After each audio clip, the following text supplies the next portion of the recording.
And now that after the virus, it's most likely that people are gonna try to like choose off the past destinations, and Yeah. Armenia is one of them. So Yeah.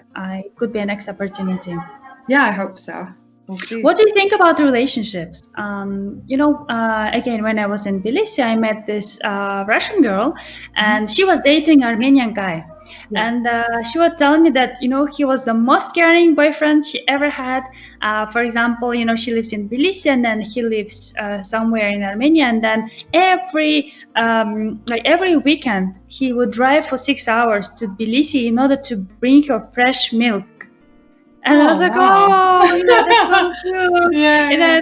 And she was telling me also that she was so excited about Georgia when she was in Russia and about Georgian men, but once she arrived to Georgia, she was like, oh, actually, she had a little bit, she over expected, things. And Yeah. then this guy that she met, from Armenia, she was like, oh my God, it's like, it's the countries are so close, but they're so different. Like in terms of relationship, like for her, the major difference was the relationship that people had, especially relationship between men and women. What do you think about it? Oh, I'm probably the wrong person to ask this because I find it so traditional here. Like one of the most traditional places I've ever seen when it comes to relationships. I mean, it is sex is taboo here. The way that people they get married very young. Um, it's very taboo, topic here. So I don't really talk about it too much except with like my close friend here, and I kind of express like, my I don't know. It's just a very different place. I do find it really, really traditional though.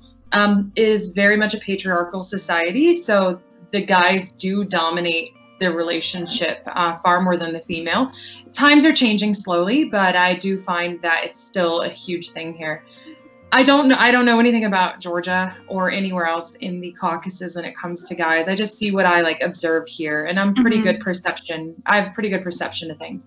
It's very traditional. Yeah. Caucasus though, it's I'm not sure. Maybe probably it's different for locals, but I felt the most safe actually in Armenia.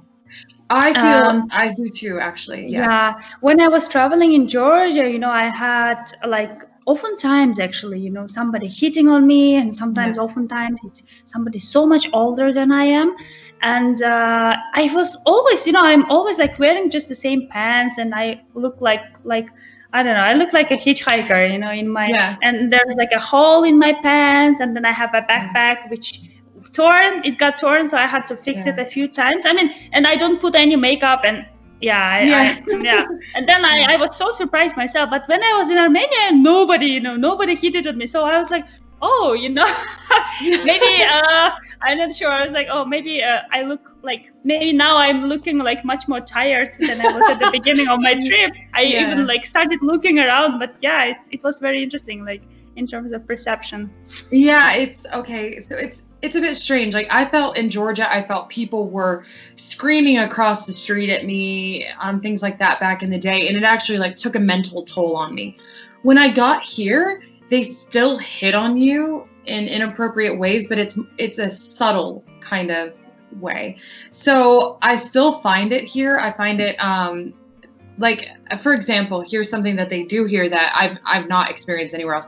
They will immediately find you on a street. They'll stop you. They'll ask you to have tea. If you don't want to have tea with them, they'll ask for your Facebook. They'll ask for this. And I'm just like, why can't I just walk down the street without being stopped by somebody to do this? Oh, it's only if I'm alone, of course.